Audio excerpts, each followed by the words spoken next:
తిరుమల లడ్డు వ్యవహారం రోజురోజుకు సరికొత్త కోణాల్ని సంతరించుకుంటోంది. తాజాగా ఆరోపణలు చూస్తున్నాం. ఇది తిరుమలకే కాదు, శ్రీశైలంలో, కాళహస్తిలో, ద్వారకా తిరుమలలో ఈ లడ్డు కల్తీ జరిగింది అని, ప్రసాదం కల్తీ జరిగింది అని నేను కొన్ని రోజుల క్రితం చెప్పాను. మీరు చూస్తుండండి, ఆంధ్రప్రదేశ్లో దాదాపు అన్ని పుణ్యక్షేత్రాల్లో కల్తీ ఆరోపణలు వస్తాయి అని. సో నేనన్న 72 గంటల్లోనే ఇతర పుణ్యక్షేత్రాల గురించి వార్తలు రావడం మొదలయ్యాయి. శ్రీశైలంలో లడ్డూలో కల్తీ జరిగిందని చంద్రబాబు నాయుడు అన్నాక నేను ఈ వ్యాఖ్యలు చేశాను. శ్రీశైలంలో లడ్డు కల్తీ జరిగిందా లేదా అన్న దానిపైన విచారణ లేదు, ఎఫ్ఐఆర్ కూడా దాఖలైనట్టు లేదు. ఆరోపణ పబ్లిక్ డొమైన్లో వదిలేశారు. సో ఇప్పుడు కొత్తగా ఇతర దేవాలయాల గురించి కూడా వస్తుంది. సో అందువల్ల ఇది 2029 వరకు జరుగుతుంది.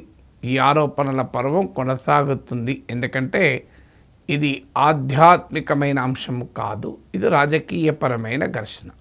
ఆధ్యాత్మికపరమైన అంశంలో ఆధ్యాత్మికవేత్తలు, మత ధర్మాన్ని పాటించే సంఘాలు, మతధర్మం పాటించే స్వామీజీలు, మతానికి ప్రాతినిధ్యం వహిస్తామని చెప్తున్నటువంటి సంఘాలు, ధార్మిక వ్యవస్థలు ప్రధాన పాత్ర పోషిస్తాయి.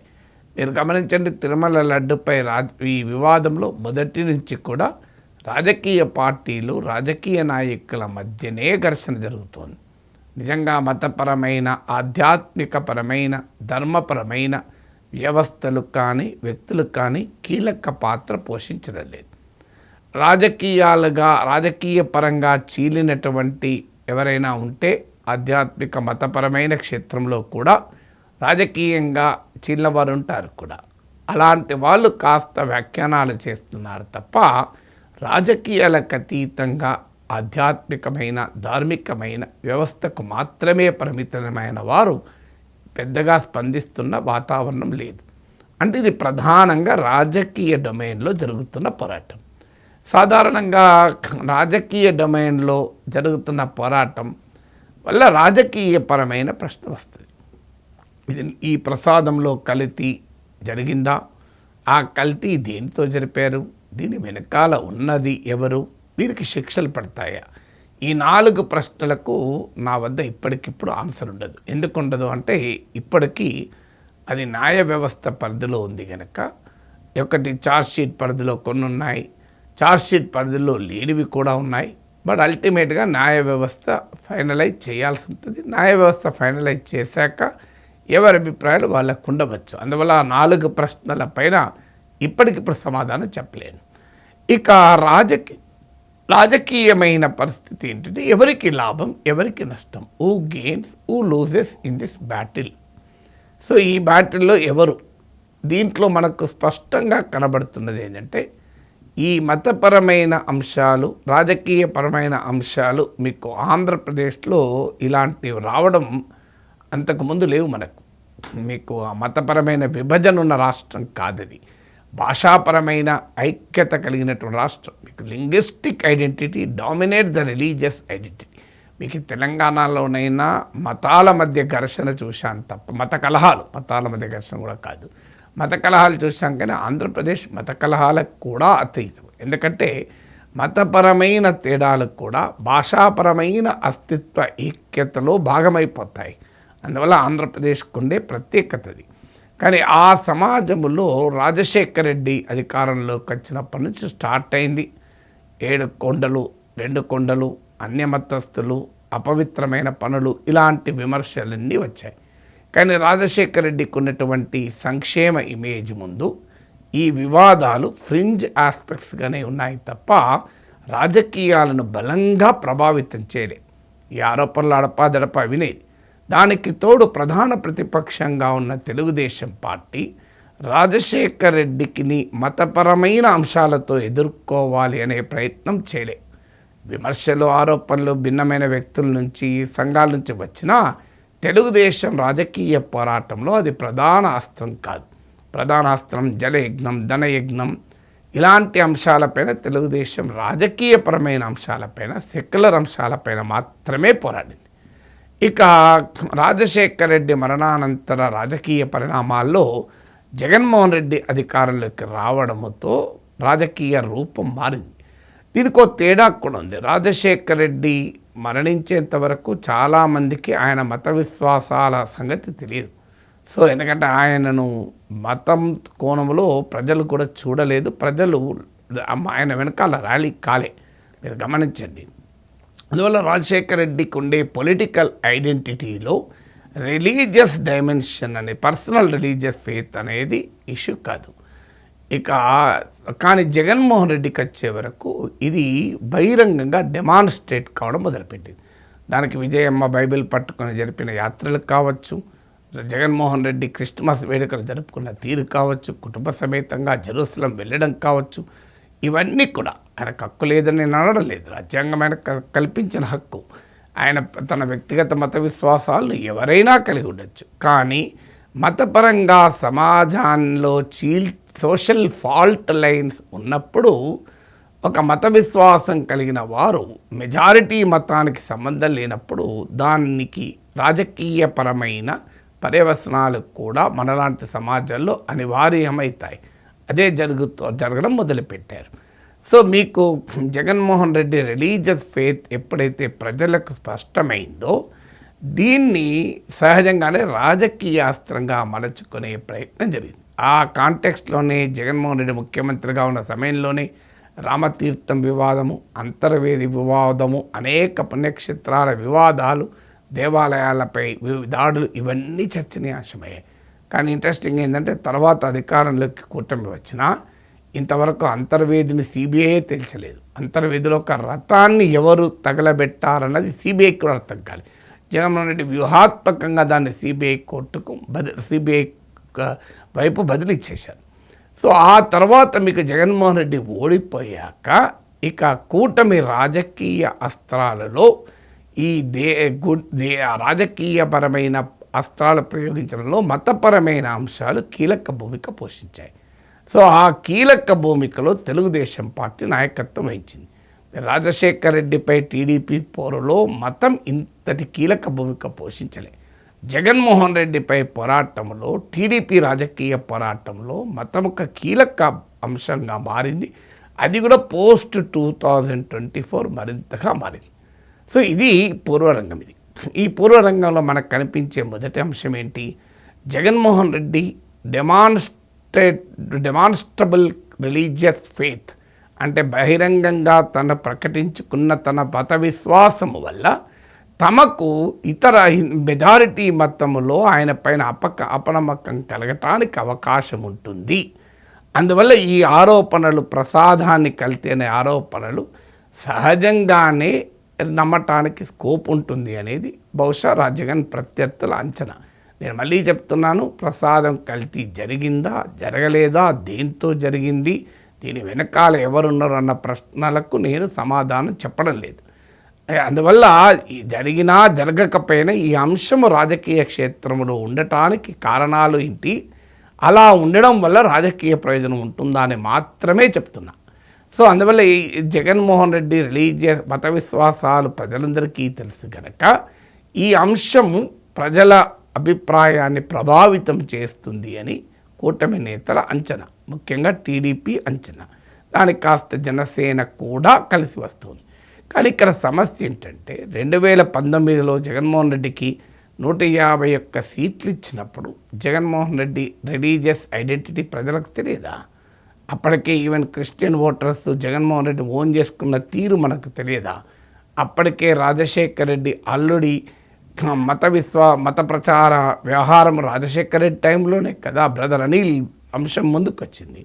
అందువల్ల ప్రజలకు జగన్ మత విశ్వాసము తెలియకపోవడము, ఇప్పుడు జరుగుతున్న ప్రచారం వల్లనే తెలియడము అనే అంశం లేదు. ఆంధ్రప్రదేశ్లో ప్రజలు జగన్మోహన్ రెడ్డికి అనుకూలంగా తీర్పు ఇవ్వాలనుకున్నప్పుడు ఆయన మత విశ్వాసము అడ్డంకి కాలే.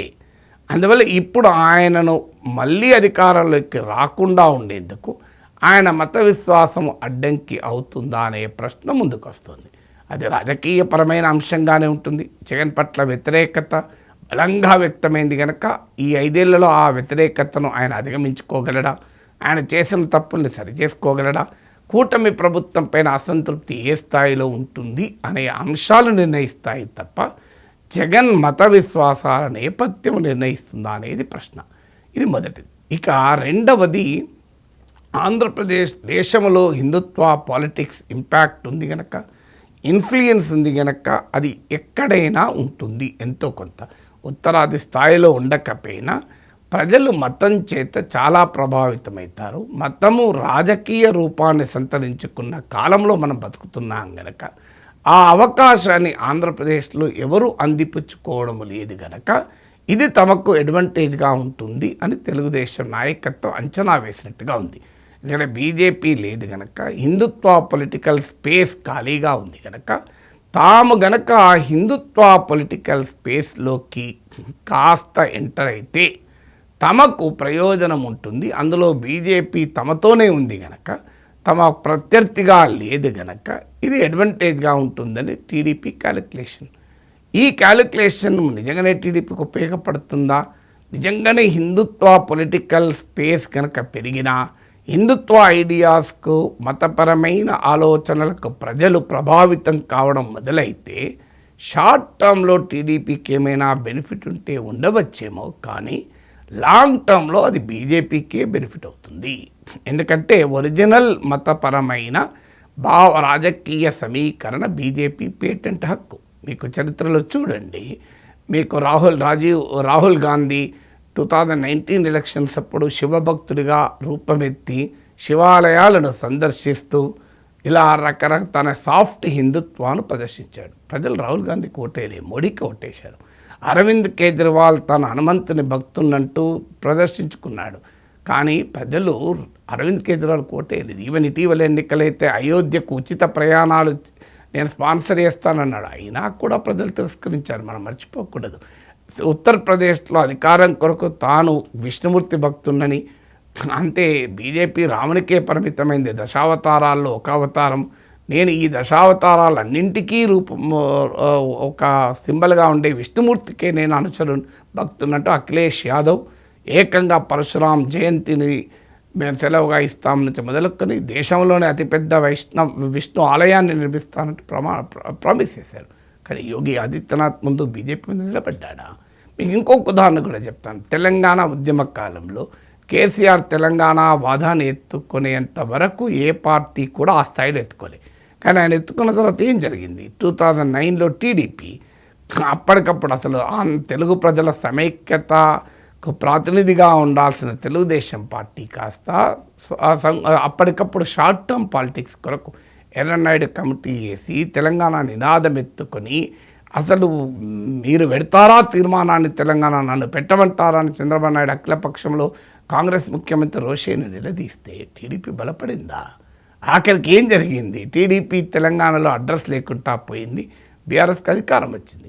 అంటే భావోద్వేగ పాలిటిక్స్ అన్ని పార్టీలకు లాభం చేయదు. భావోద్వేగ పాలిటిక్స్ ఎప్పుడైనా ఆ భావోద్వేగానికి ఎవరు ప్రతినిధిగా ఉంటే వాళ్ళకే ఉపయోగపడతాయి. సో అందువల్ల హిందుత్వ పొలిటికల్ స్పేస్లో ఇప్పుడు బీజేపీ లేకపోయినా తెలుగుదేశం పార్టీ సృష్టించేటువంటి హిందుత్వ పొలిటికల్ స్పేస్ ఆఖరికి అది బీజేపీకే లాభమై టీడీపీనే తినేసే పరిస్థితి వస్తుంది. మీకు అది ఉదాహరణకు మహారాష్ట్ర చెప్తాను. మహారాష్ట్రలో శివసేన వాస్తవంగా మరాఠా అస్తిత్వ రాజకీయాలతో మొదలైంది.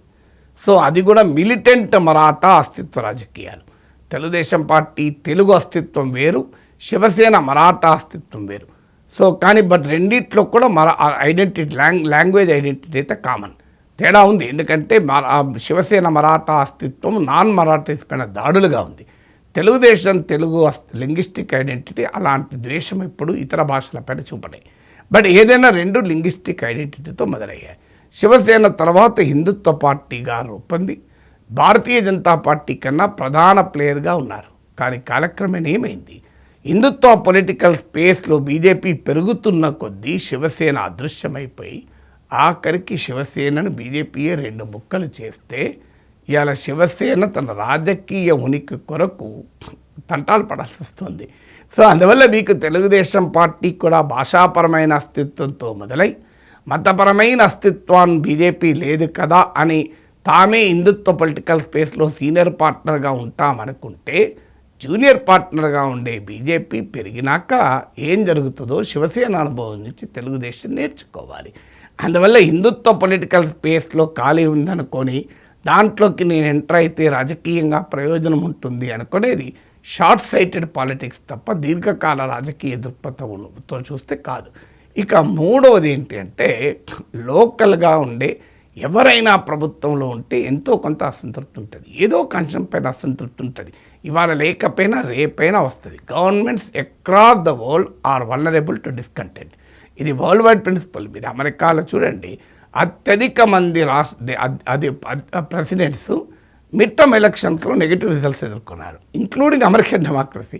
అందువల్ల అధికారంలో ఉన్నప్పుడు అసంతృప్తి తప్పదు, ఎందుకంటే ప్రజల ఎక్స్పెక్టేషన్స్ ఉంటాయి, దానికి తగ్గట్టుగా పర్ఫార్మెన్స్ ఉండదు, అధికారాన్ని దుర్వినియోగం చేసుకునే వాళ్ళు ఉంటారు, ఇచ్చిన ప్రతి హామీని అమలు చేయలేరు. ఇవన్నీ ఎవరికైనా తప్పదు, కూటమికైనా తప్పదు. యాజ్ ఆఫ్ నౌ కొన్ని అంశాలపైన ఉండొచ్చు, కొన్ని అంశాలపైన లేకపోవచ్చు. ఇప్పుడు ఉదాహరణకు యాజ్ ఆఫ్ నౌ మీకు రైతుల అంశాలపైన, ఉద్యోగాల అంశాలపైన ఉంది, మిగతా అంశాలపైన లేదు. అందుకే ఇప్పటికీ కూటమి పైచేయి ఉంది, కానీ ఇది ఎల్లకాలం ఉంటుందో ఎవరమో చెప్పలేము.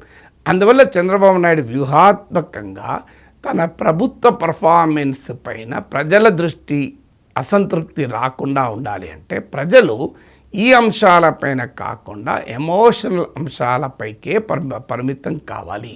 దానివల్ల వైసీపీ ఇరకాటంలో పడుతుంది అనేది అంచనా చంద్రబాబు నాయుడు వేస్తున్నట్టున్నాడు. కానీ అది ఏం జరుగుతుంది, అది కొంతవరకు నిజమే కావచ్చు, కానీ అదే సమయంలో ప్రభుత్వము పాజిటివ్గా చెప్పుకునేవి కూడా చెప్పుకోలేని పరిస్థితి ఏర్పడుతుంది. మీకు ఒక్కసారి ఈ ఎమోషనల్ భావోద్వేగపరమైన అంశాలు ముందుకు వచ్చినప్పుడు ప్రభుత్వానికి నెగిటివ్గా ఉన్న అంశాలే పక్కకు పోవు, పాజిటివ్ అంశాలు కూడా పక్కకు పోతాయి. మీ క్లాసిక్ ఎగ్జాంపుల్ నేను చెప్తాను. ఇటీవల ఈ లడ్డూ వివాదం తీవ్ర స్థాయిలో ఉన్న సమయంలోనే క్వాంటమ్ వ్యాలీకి భూమి పూజ చేశారు చంద్రబాబు. నిజంగా చెప్పాలంటే చంద్రబాబుకు పోటీ లేని అంశం అది క్వాంటమ్ వ్యాలీ. నేను ఇటీవల క్వాంటమ్ సైన్స్ పైన గతంలో పోస్ట్ చేసిన వీడియోను రీపోస్ట్ చేస్తే గతం కన్నా 2 రెట్లు ఎక్కువ మంది చూశారు. అంటే what does it mean? First time post చేస్తే సెకండ్ టైం పెద్దగా వ్యూవర్షిప్ రాదు, మళ్ళీ చేసినా కానీ డబుల్ వ్యూవర్షిప్ వచ్చింది. అంటే ప్రజలు దాని పట్ల ఎంత ఆసక్తితో ఉన్నారో తెలియజేస్తుంది. కానీ మీరు గమనించండి, ప్రభుత్వ అనుకూల పత్రికల్లో అది పేజీ 1లో లేదు, మీకు ప్రభుత్వ అనుకూల మీడియాలో అది ప్రధాన అంశంగా లేదు, ప్రభుత్వ అనుకూల మీడియాలో డిబేట్లు జరగలేదు, దానిపైన కేవలం లడ్డూ పైన బాత్రూమ్ కెమికల్స్, గొడ్డు కొవ్వు, పంది కొవ్వు, ఇది ఏ చర్చ నడిచింది. మరి చంద్రబాబు నాయుడు లాభమా? ఎందుకంటే మీకు ఖచ్చితంగా క్వాంటమ్ వ్యాలీ విషయంలో జగన్ పోటీ కాదు. అసలు ఇన్ఫర్మేషన్ టెక్నాలజీ రంగంలో చంద్రబాబు ఉమ్మడి రాష్ట్రంలో వేసిన పునాదుల రీత్యా ఆయనకు 100కు 100 మార్క్స్ క్రెడిబిలిటీ వచ్చే అంశం అది. అందువల్ల క్వాంటమ్ టెక్నాలజీ జనానికి అర్థమవుతుందని నేను అనలేదు, క్వాంటమ్ వ్యాలీ అని అర్థం కాకపోవచ్చు, కానీ ఏదో ఒకటి అయితే చంద్రబాబు నాయుడు చేయబోతున్నాడు, అద్భుతం చేయబోతున్నాడు, హైటెక్ సిటీ లాంటివి సృష్టించబోతున్నాడు. ఐటీ రంగంతో మా జీవితాలు మార్చారు, క్వాంటంతో ఇంకేమో మారుస్తాడు. Chandrababu is capable of doing అనే భావన ప్రజల్లో ఉంటుంది. అది దానికి తోడు ఇటీవల గూగుల్ ఏఐ హబ్ కూడా రావడంతో ఇంకా క్రెడిబిలిటీ పెరిగింది. కానీ లడ్డూ వ్యవహారం రావడంతో ఈ అంశం మొత్తం పక్కకు పోయింది. అంటే నేను ఇంతకుముందు చెప్పానే, అది నెగటివ్ అంశాలే పక్కకు పోవు, పాజిటివ్ అంశాలు కూడా పక్కకు పోతాయి. ఒక ఎమోషనల్ ఇష్యూ ముందుకు వస్తే అన్ని అంశాలు పోతాయి. అందువల్ల ఇది ఏ రకంగా మరి టీడీపీకి లాభం అవుతుంది. 3వ అంశం. 4వ అంశం ఏంటంటే 2 సూత్రాలు మనం ఇక్కడ గమనించాలి. ఒకటి లా ఆఫ్ డిమినిషింగ్ రిటర్న్స్ అని ఎకనామిక్స్లో సూత్రం ఉంది. రెండవది లా ఆఫ్ అన్ఇంటెండెడ్ కాన్సిక్వెన్సెస్ అని. ఇది ఆ లా చెప్పిన సందర్భం వేరే కావచ్చు, కానీ ఇక్కడ రాజకీయాలకు అన్వయిస్తే ఏదైనా మీరు గమనించండి, ఒక అతి చేస్తే అది ఖచ్చితంగా నెగిటివ్ అవుతుంది. మీకు ఆ సంస్కృతంలో సామెత కూడా ఉంటుంది చూడండి. సో నేను ఆ సంస్కృత పండితుడిని కాదు, ఏదైనా అతి చేయండి అది ఖచ్చితంగా నష్టాన్ని కలిగిస్తుంది. మీకు అత్యంత ఆరోగ్యకరమైనదైనా ఎక్కువసార్లు చేయండి, అనారోగ్యానికి కారణమవుతుంది. అది ప్రకృతి సూత్రం. ఇప్పుడు లడ్డూ వ్యవహారం పైన అది శృతి మించి రాగాన పడుతున్న దశకం, అంటే అతి స్థాయికి వచ్చేసింది. ప్రజలు అంగీకరించే స్థాయిలో ఉందని అనుకోను. రోజు ప్రజలు గొడ్డు కొవ్వు, పంది కొవ్వు, బాత్రూమ్ కెమికల్స్ ఇలా రోజుకోటి యాడ్ అవుతుంటే భక్తుల మనోభావాలు దెబ్బతినవా? అది దెబ్బతింటే అది మొత్తం రివర్స్కి వచ్చే ప్రమాదం ఉంది. జగన్ నేరం చేశాడా లేదా, తప్పు చేశాడా లేదా అని ఆలోచించే ప్రజలు కాస్త నేరం చేస్తే చేయొచ్చు, కానీ దాన్ని చంద్రబాబు ఇంతగా ప్రమోట్ చేయడం ఏంటి అనే అంశం ముందుకు వచ్చింది అనుకోండి. మన లా ఆఫ్ డిమినిషింగ్ రిటర్న్స్ కాదు. డిమినిషింగ్ రిటర్న్స్ అంటే ఒక అంశం పైన ప్రచారం మొదట్లో ఇచ్చిన లాభం తర్వాత ఇవ్వదు, కాలక్రమేణా దాని నుంచి వచ్చే లాభం తగ్గుతుంది అనేది law of diminishing returns. Law of unintended consequence ఏంటి, నువ్వు ఒకటి ఊహిస్తే ఇంకోటి జరుగుతుంది, నీవు అనుకునే పర్యవసనం జరగదు, అది రివర్స్లో కూడా కొట్టే అవకాశాన్ని కొట్టి పారేయలేము. అందువల్ల లడ్డూ వ్యవహారంలో ఖచ్చితంగా తెలుగుదేశానికే లాభం అని కంక్లూజన్ రాలేము. జరుగుతుందో లేదో తెలియదు నాకు, బట్ డెఫినెట్గా these are all factors that first things ఇలాంటి ఎమోషనల్ అంశాలపైన ఎటుపోతుందో తెలియదు. 2009లో చంద్రబాబు నాయుడు జై తెలంగాణ అన్నప్పుడు అందరికీ తెలుసు కదా, తెలంగాణ పట్ల నిబద్ధతతో చంద్రబాబు నాయుడు అనలేదు, రాజకీయ కారణాల రీత్యా అన్నాడని. కానీ ఆయనకు ఉపయోగపడిందా? ఎమోషనల్స్ అన్ని సందర్భాలు ఉపయోగపడవు, కొన్ని సందర్భాల్లో బెడిసి కొట్టే అవకాశం కూడా ఉంటుంది. నా అంచనా 2009లో చంద్రబాబు నాయుడు తెలంగాణ అనకుండా సమైక్య రాష్ట్రానికే నేను కట్టుబడి ఉంటాను, తెలంగాణను అభివృద్ధి చేస్తాను, నేను హైదరాబాద్ను అభివృద్ధి చేశాను, మీకు వరంగల్ అభివృద్ధి చేస్తాను, నల్గొండ అభివృద్ధి చేస్తాను అని ఉంటే బహుశా చంద్రబాబు నాయుడుకు తెలంగాణలో సీట్లు ఏమీ తగ్గేది కాదు, కానీ ఆంధ్రాలో పెరిగేది. అసలు గ్యారంటీగా అధికారంలోకి వచ్చేవాళ్ళు. అంటే తానొకటి తలిస్తే దైవం ఒకటి తలుస్తుంది సామెత ఎందుకున్నది.